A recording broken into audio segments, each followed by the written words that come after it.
Hermanos, muy buenas noches. Tengo 7 de la noche, 43 minutos. Y bueno, hoy quiero hablar de un tema muy interesante, ya que es mes de la Reforma. Quisiera hablar sobre el juicio a Martín Lutero.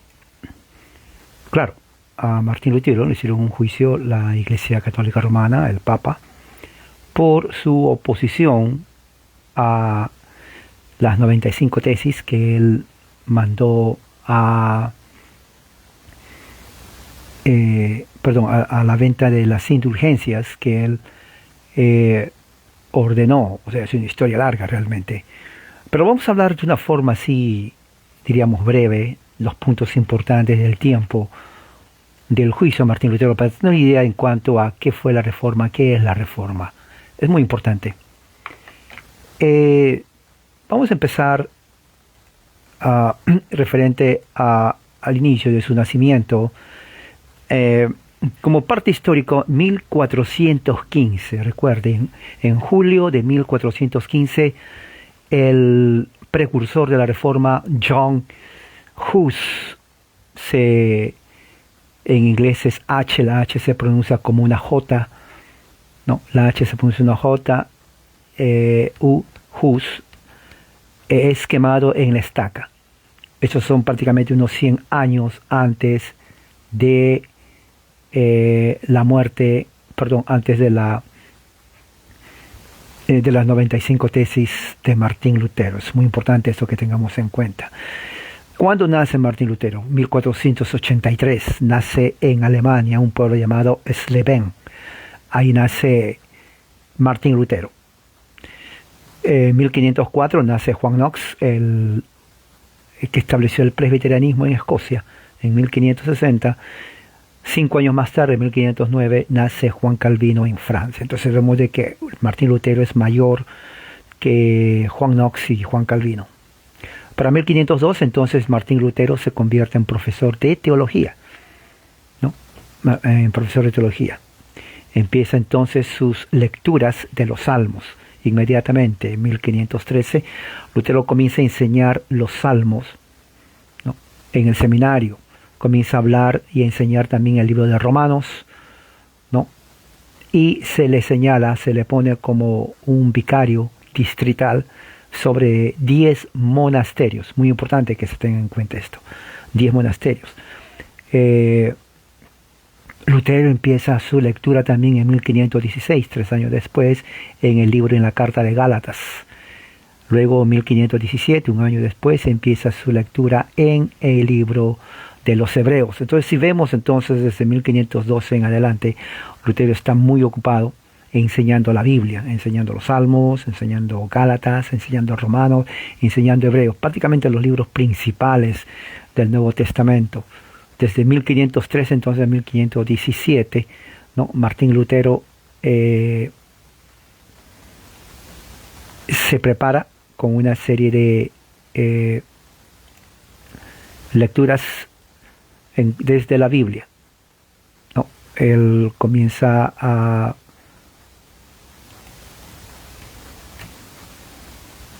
enseñar las Escrituras y comienza a entender mejor el mensaje del apóstol Pablo.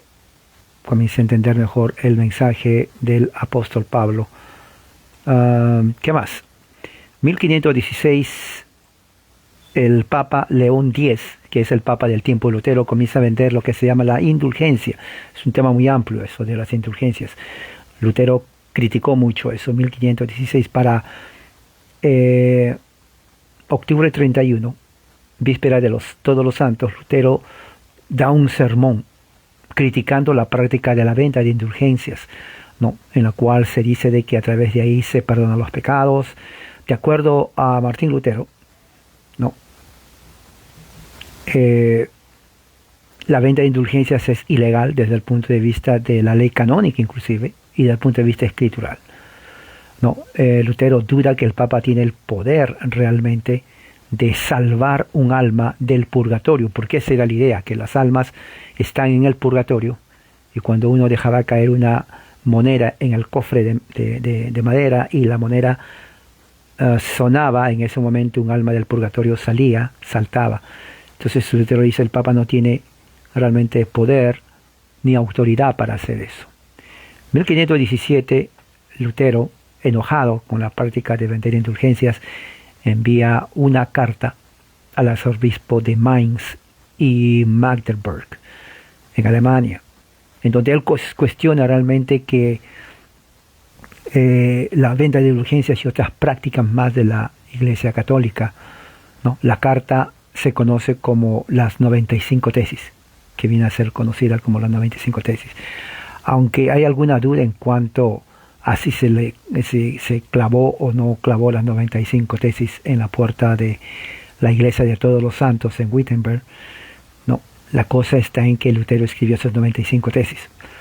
Dentro de algunos meses las 95 tesis se tradujo del latín al alemán y fue distribuido ampliamente a través de toda Europa. Estamos hablando de 1517.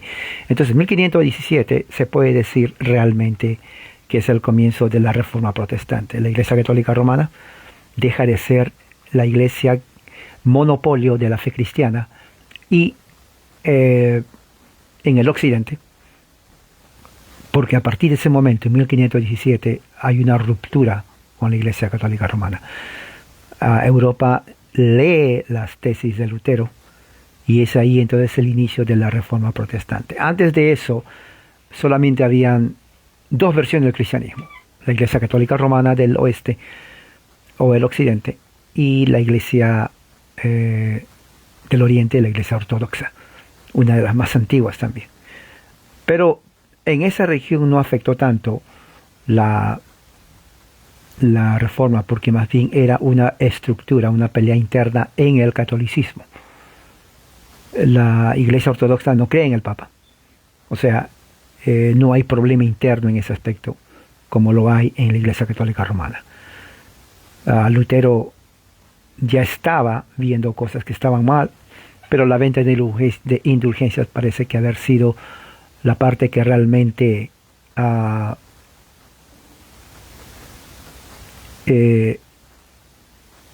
llegó o llevó a Martín Lutero a hacer esa decisión. Él no tenía en mente dividir la iglesia, prácticamente no. Lo que él quería era prácticamente reformar la iglesia. Quería que el Papa se dé cuenta que lo que estaba haciendo realmente estaba perjudicando a la iglesia en su totalidad, a la iglesia cristiana, jugando con las almas de los cristianos. Las 95 tesis prácticamente habla de eso.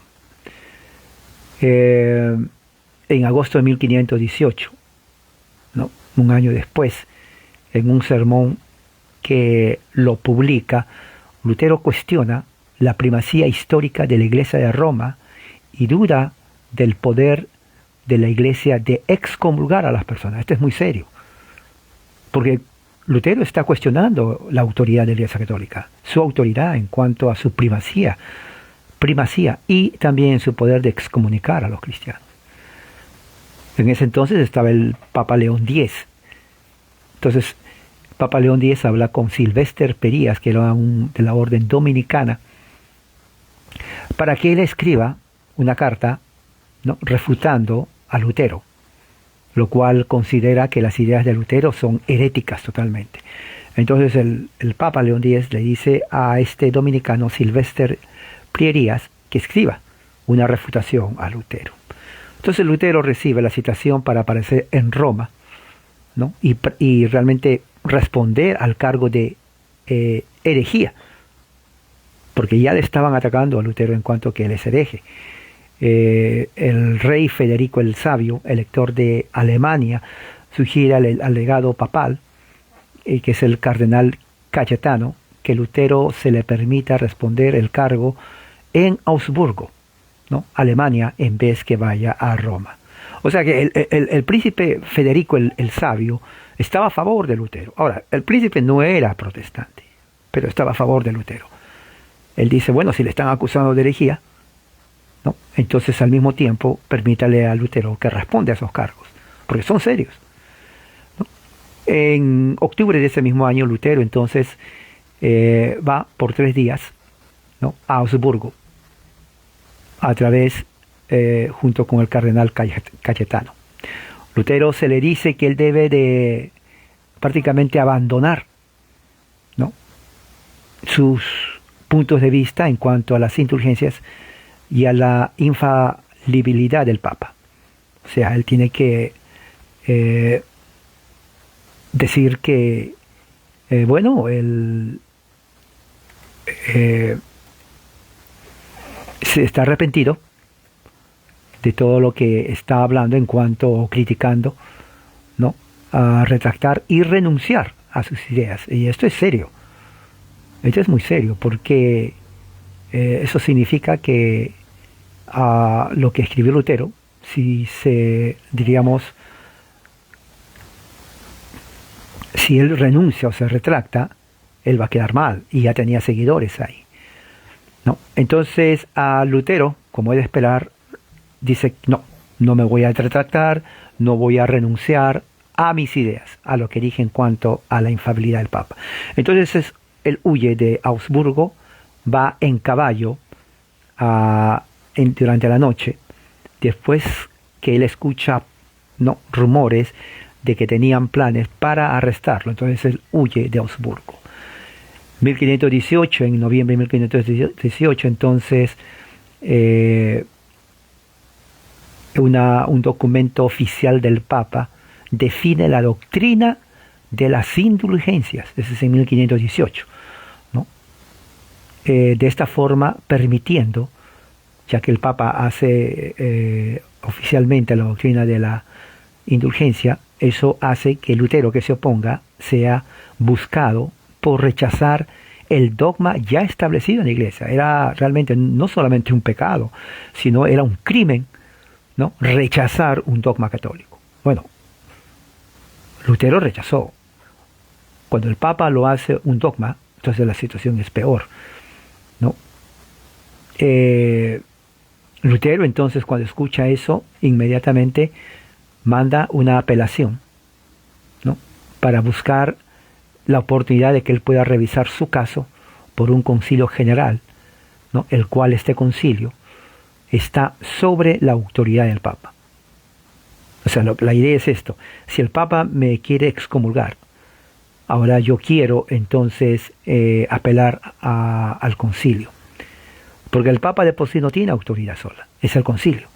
Entonces el concilio está sobre el Papa. Entonces él apela al concilio. En 1518, diciembre, Federico el Sabio envía al cardenal Cayetano, ¿no? Llamándole para un debate sobre todo lo que Lutero está hablando, y que él no podría excomulgar a Lutero o enviarlo a Roma hasta que él sea formalmente convicto de herejía. Ahora, la cosa está tremendo aquí, porque hasta ese entonces solamente había Iglesia Católica Romana. Nadie defendía a Lutero. Era Lutero solo contra un imperio. ¿Me entiendes? Estamos hablando de 1518, el principio de la Reforma, ¿no?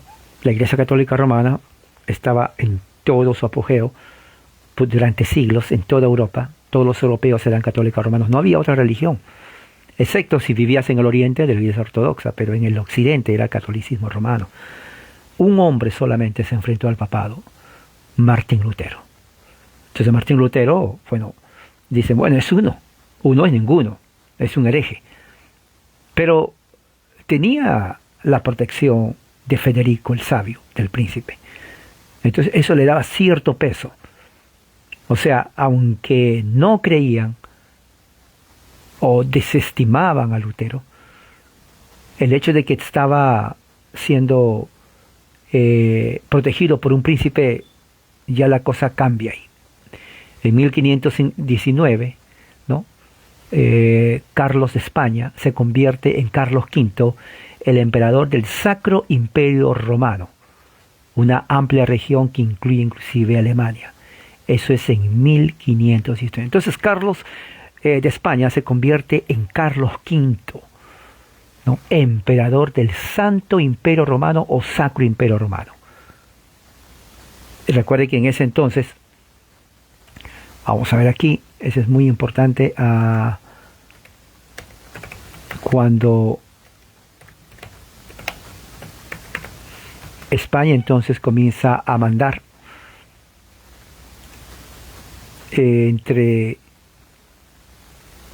por ejemplo, cuando hacen un poco de historia,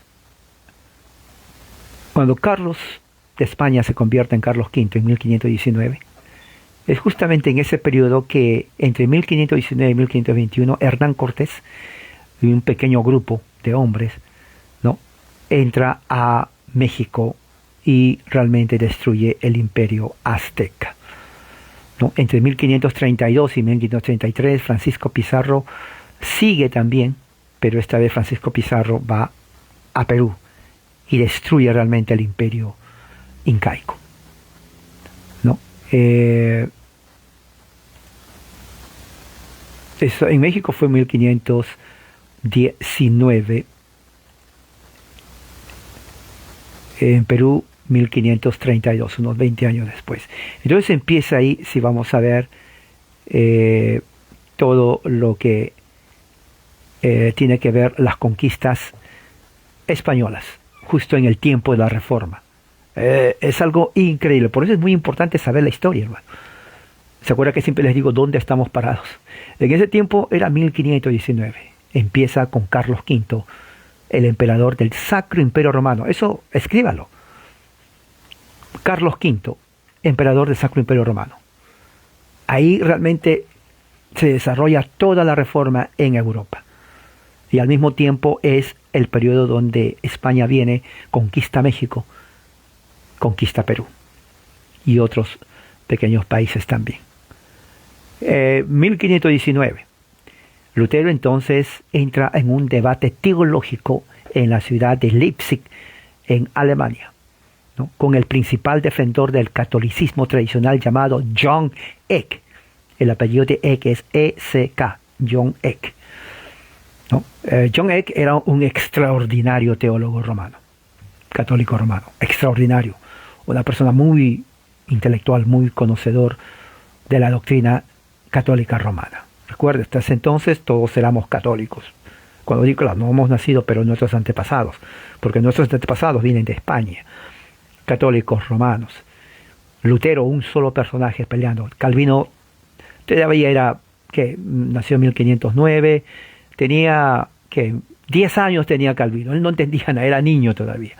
Knox también era niño, o sea, nada de presbiterianismo, ni nada de esas cosas. Solamente un hombre, Lutero, ¿no? Las universidades de París y Erfurt entonces son escogidos como los jueces para este debate, un debate teológico, ¿no? Duró 18 días en donde hablaron teología y Biblia, ¿no? Temas como el purgatorio, las indulgencias, la primacía de la Iglesia de Roma. Es increíble. Los documentos están, ¿no? Yo estuve leyendo y uno aprende bastante.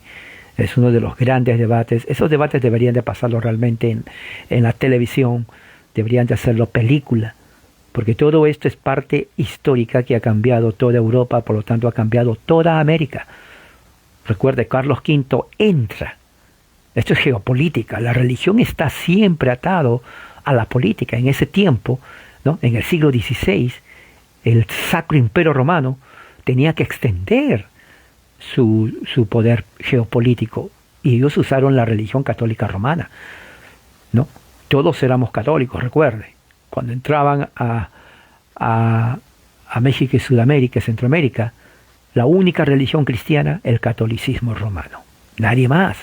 Pero Lutero en Europa estaba ya desafiando la autoridad del Papa de Roma, ¿no? 1520, Lutero entonces publica una serie de tratados considerados sus primeros trabajos. Por ejemplo, él escribe el Sermón de las Buenas Obras, habla sobre el papado en Roma, la cautividad babilónica y la libertad del cristiano, ¿no? En la cautividad babilónica él cuestiona, ¿no?, todos de los 7 sacramentos, 5 sacramentos de la Iglesia Católica Romana. Lutero solamente acepta 2 y de ahí en adelante eso pasa a toda la Iglesia reformada, que viene a ser la Cena del Señor y el bautismo.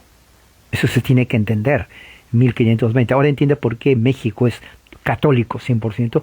Vinieron, ¿no? Vinieron los españoles en 1519, cuando Carlos de España se convierte en Carlos V, el emperador del Sacro Imperio Romano. Voy a estar repitiéndole. O sea, el contexto geopolítico de la Reforma es en el reinado de Carlos V, ¿ok? Del Sacro Imperio Romano. Vamos a ver aquí, para darles una idea más clara. Carlos V, emperador, ¿no?, del Sacro Imperio Romano, archiduque de Austria, ¿no? Rey de España de 1516 a 1556, que viene a ser el mismo de 1519 a 1556. Entonces es emperador del Sacro Imperio Romano. Prácticamente en toda la Reforma, el inicio de la Reforma, Carlos V fue el emperador del Sacro Imperio Romano. Su esposa era Isabel, la Isabela de Portugal, gran amiga de Cristóbal Colón, ¿no?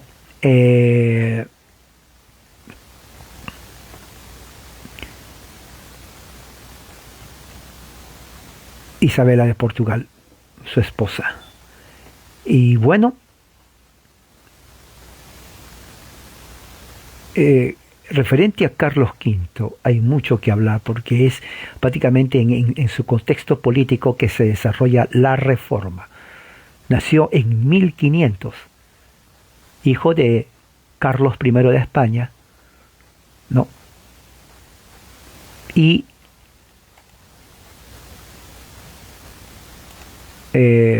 gobernó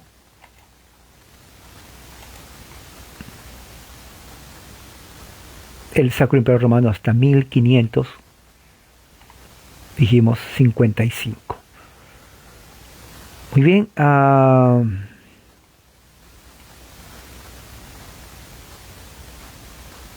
¿Qué más podemos saber de él? Bueno, fue un reinado muy complicado el de Carlos V. Prácticamente él adjudicó su reinado en 1556. Su hermano Fernando le sucede como emperador. Como emperador.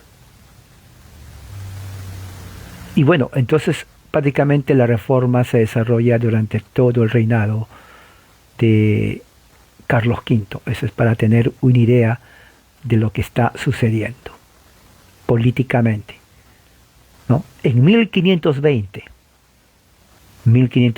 ya el Papa León X, ya más serio, se da cuenta que Martín Lutero no se iba a ir en cualquier momento. Martín Lutero en cualquier momento estaba siguiendo su campaña de atacar al Papa y atacar su autoridad y también sus indulgencias. Entonces en junio de 1520 el Papa, ¿no?, emite un documento llamado, ¿no?, la bula papal, en donde advierte a Lutero que él va a ser excomulgado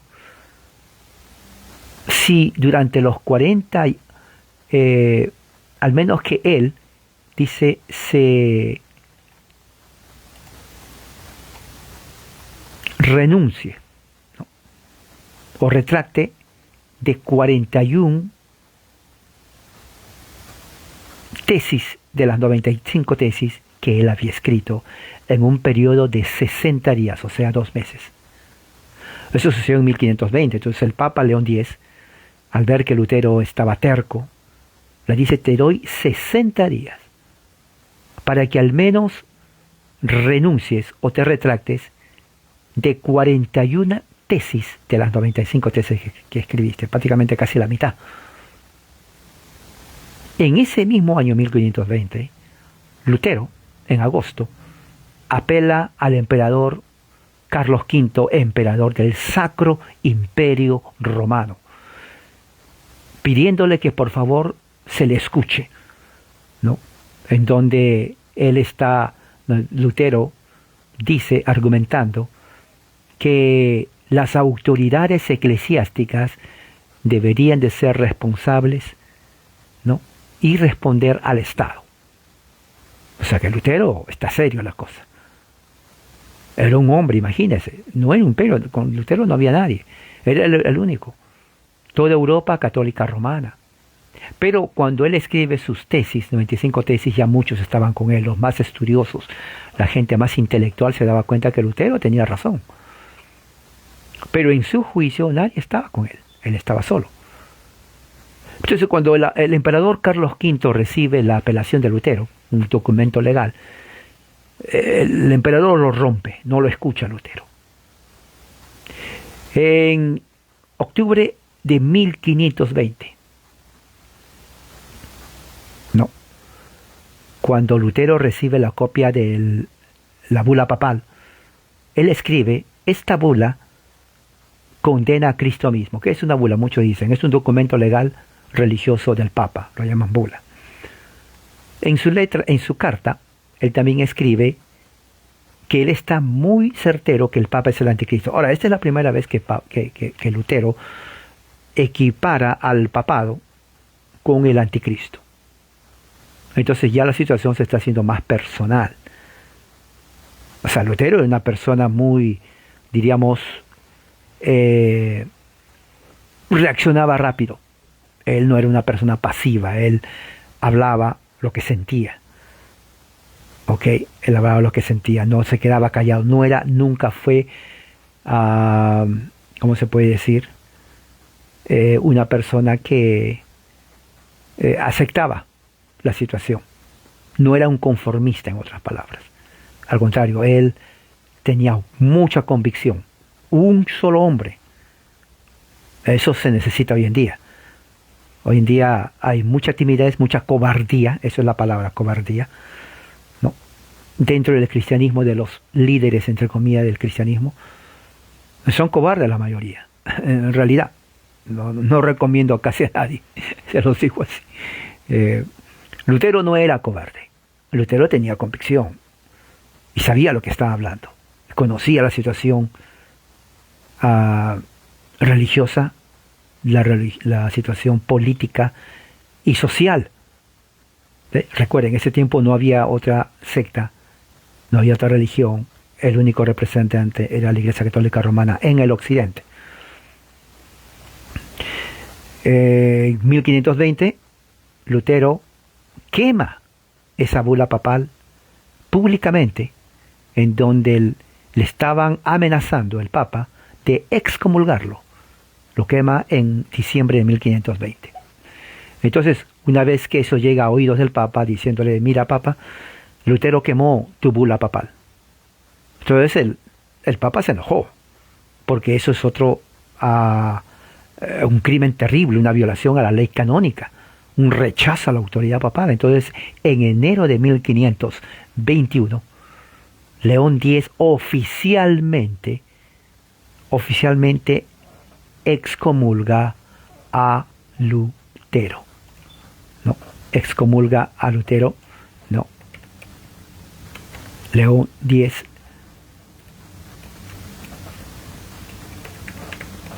excomulga a Lutero por haber destruido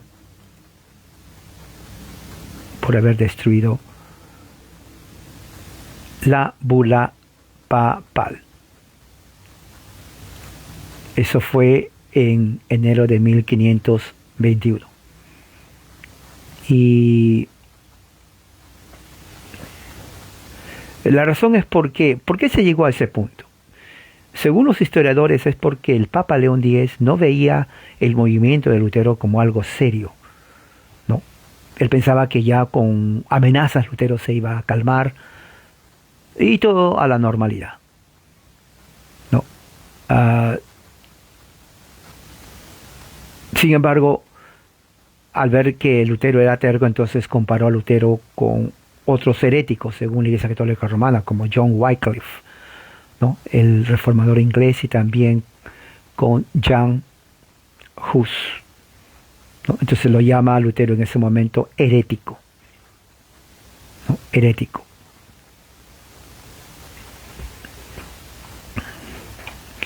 ¿Qué más? En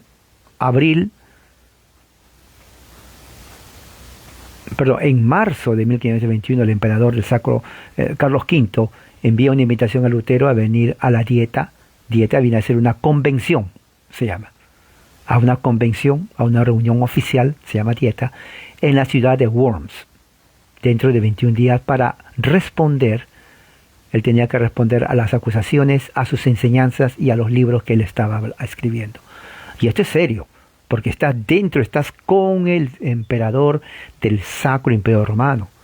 O sea, no era cuestión, oye, está hablando con el mero mero, ¿no? Con el emperador de todo el imperio santo, el Sacro Imperio Romano, con el Papa, con dignatarios eclesiásticos. O sea, Lutero estaba en una situación muy delicada, pero al mismo tiempo una gran oportunidad, porque ahí tenía que demostrar y responder a todos sus escritos, ¿no? En abril de 1521, Lutero entra, ¿no?, a la ciudad de Worms, jalado por un carro, ¿no?, de madera con 2 llantas, ¿no? Y más de 2000 personas van con él hasta donde él se está alojando. Entonces, la fama de Martín Lutero, desde el momento que puso su 95 tesis, 1517 hasta 1521, que era 17, 18, 19, 20, casi 4 años, creció de una manera increíble. La gente le quería a Lutero. Oiga, más de 2000 personas le acompañaron hasta la ciudad de Worms, donde iba a reunirse, a llevarse a cabo esta dieta o esta convención, ¿no? En mismo mes, abril 1521, entonces Lutero se presenta ante la convención dieta de Worms, la asamblea general de todos los estados del Santo Imperio Romano. Con Carlos V estaba presente. Oiga, qué oportunidad grande. Esto es increíble, la gente no se da cuenta de esto. Por eso uno tiene que conocer historia. Lutero, primer reformador, él no tenía ninguna idea de las repercusiones que iba a traer sus 95 tesis. Delante del mismo emperador del Sacro Imperio Romano, con el Papa, con toda la Asamblea General de los representantes de todos los estadios del Imperio Romano. ¿No? Empieza entonces las preguntas, ataques a Martín Lutero, ¿no? Ahí le preguntan, por ejemplo, ¿no?, si él todavía se mantiene al lado de sus libros que escribió y de las 95 tesis. O sea, para ellos estaban dando una oportunidad, según ellos, para que Martín Lutero renuncie, ¿no? Renuncie.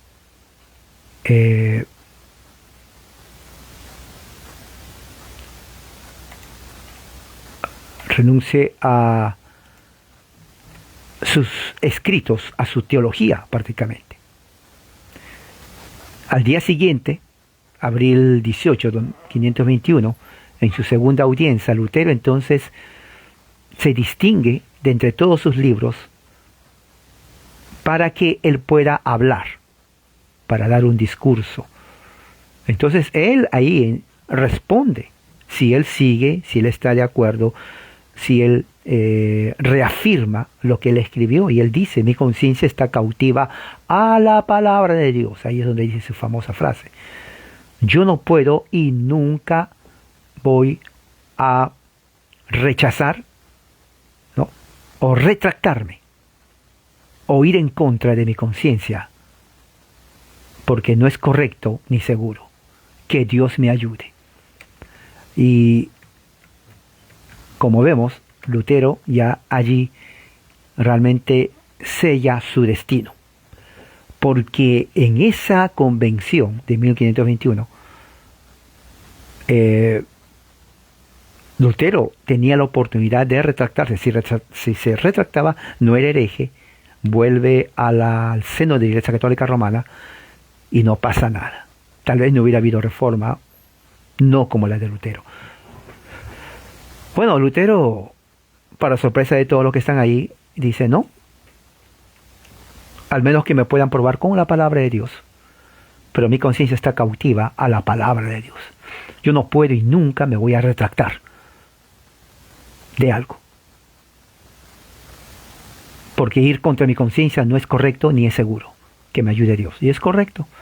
O sea, Lutero estaba convencido que él estaba en lo correcto y que el papado estaba mal, inclusive delante del emperador Carlos V.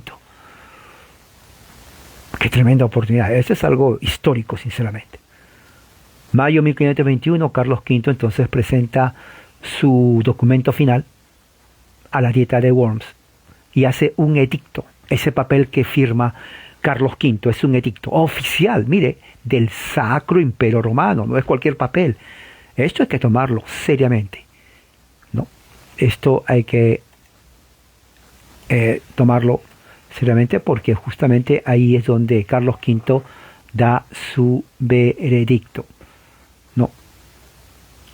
¿Qué es lo que dice Carlos V? Declara, ¿no?, que Martín Lutero es un forajido, es un ilegal, prácticamente casi un criminal, ¿no? Y autoriza su arresto y que toda la literatura, los libros que él ha escrito, sean prohibidos de leerse en el Imperio Romano. Estamos hablando de todo el Imperio Romano, el Sacro Imperio Romano. Entonces, este edicto oficial de Carlos V convierte un crimen a cualquier persona que ayude o dé hospedaje a Martín Lutero. Porque es un criminal. ¿Cómo usted le va a ayudar a un criminal? ¿No? Y que permita, ¿no?, y permite a cualquiera matar a Martín Lutero sin riesgo de que lo castiguen.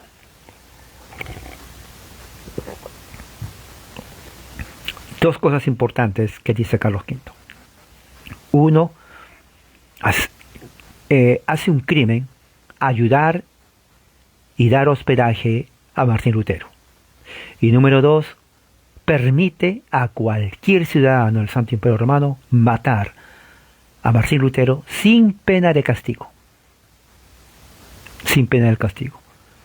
Cuatro años más tarde, entre 1525 y 1529, entonces se expande el luteranismo en el norte de Alemania. O sea, se dan cuenta cómo a pesar de todo lo que hizo el Sacro Imperio Romano, el papado, no pudieron frenar a Lutero porque se expande el luteranismo en la parte norte de Alemania. 1526, la Dieta de Speyer reafirma el edicto de Worms, solo para católicos, territorios católicos, y permite el luteranismo que se le tolere en regiones en donde no puede ser suprimido efectivamente. Claro, porque recuerde, cuando dice luteranismo ya no había otra iglesia reformada en ese tiempo, excepto los seguidores de Lutero. No había Calvino ya había nacido, pero todavía nada de reformador, no había nada de presbiterianismo, nada. Solamente estaba la reforma iniciada por Martín Lutero en Alemania. Entonces en 1526 ya se permite en ciertos lugares de Europa la presencia de luteranos. Lutero se pone triste por la situación que está pasando, un conflicto terrible, y en 1527 le escribe su famoso himno Castillo fuerte es nuestro Dios. ¿Se acuerdan de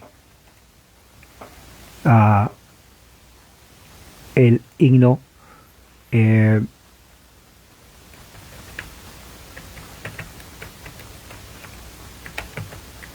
que se canta en las iglesias protestantes reformadas?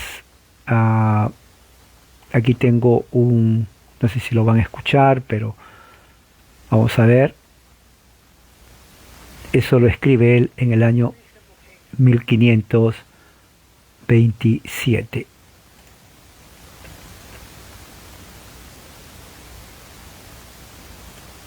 Vamos a ver aquí.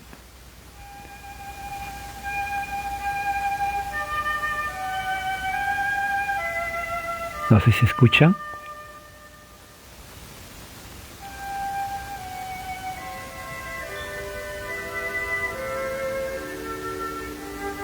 Castillo fuerte nuestro Dios, ahí está con las notas originales.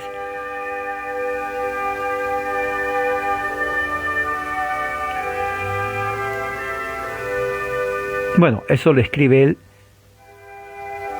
en 1527. Estaba triste. 1529, Martín Lutero asiste al coloquio de Marburg con Zwingli, su gran amigo, pero no llegan a un acuerdo en cuanto a la Cena del Señor. Es en el mismo año donde él publica su Catecismo Largo, Catecismo Corto, y también nace su hija Magdalena. Entonces vemos que en 1529 Martín Lutero sigue, ¿no? Realmente sí se escucha, me dice. Oh, sí se escucha. Oh, qué bien. Vamos a ver si escuchan aquí esta parte.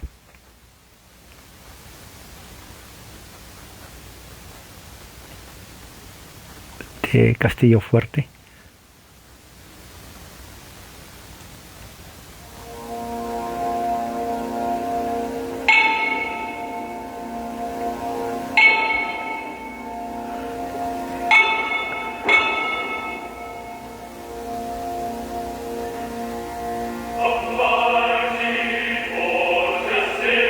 Ese es un coro en una iglesia luterana.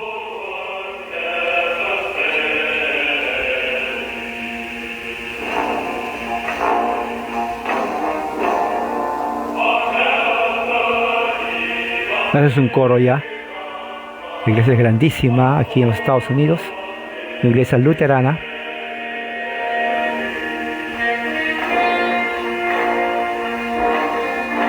Es un himno poderosísimo. ¿Escuchan?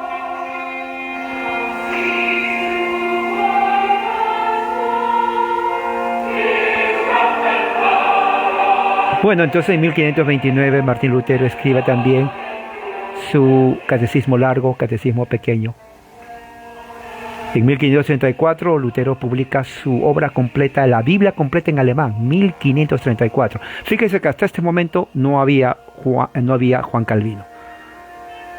No había Juan Calvino. ¿Se dan cuenta? Más de 25 años la reforma lo hizo Lutero.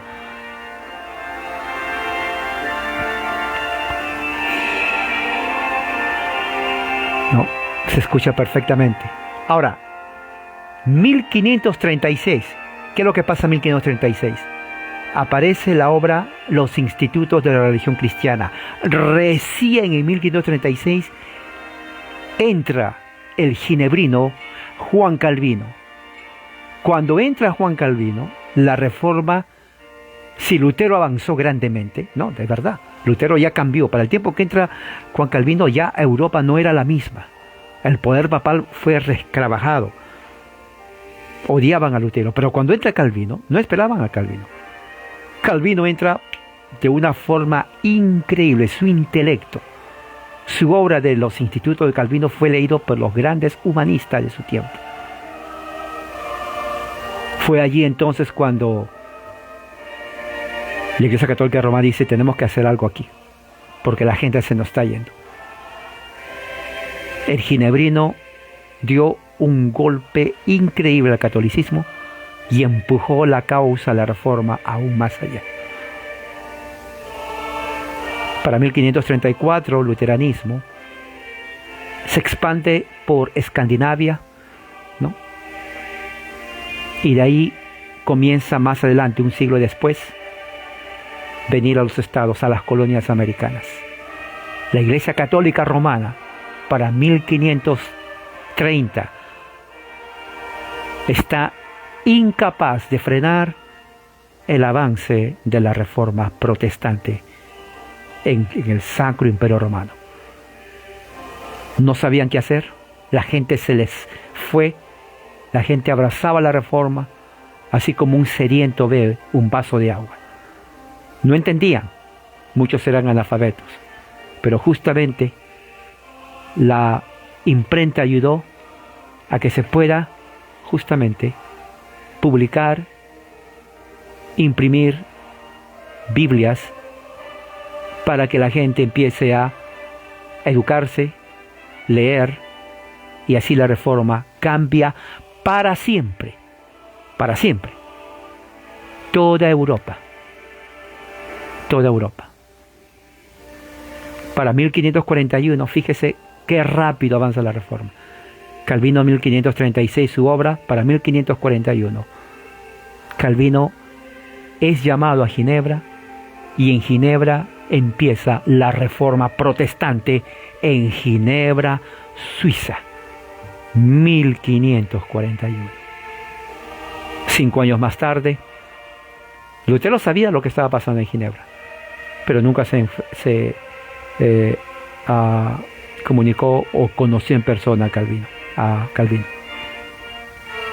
A la edad de 62 años, Martín Lutero muere, dejando un legado generacional que afecta la educación en todo el mundo, cambia la faz de Europa en todo el mundo, afecta la economía europea y del mundo occidental, prácticamente pone las bases para el capitalismo, afecta a la sociedad, los valores de la sociedad, y sobre todo propone una alternativa diferente a cómo el hombre se puede relacionar con Dios. La salvación meritoria, de penitencia, de purgatorio, de ir a la misa, de orar por los muertos, indulgencias, se tiró a la basura y nace de ahí justamente lo que Lutero había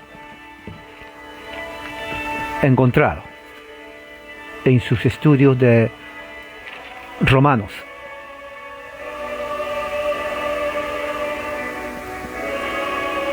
Y justamente allí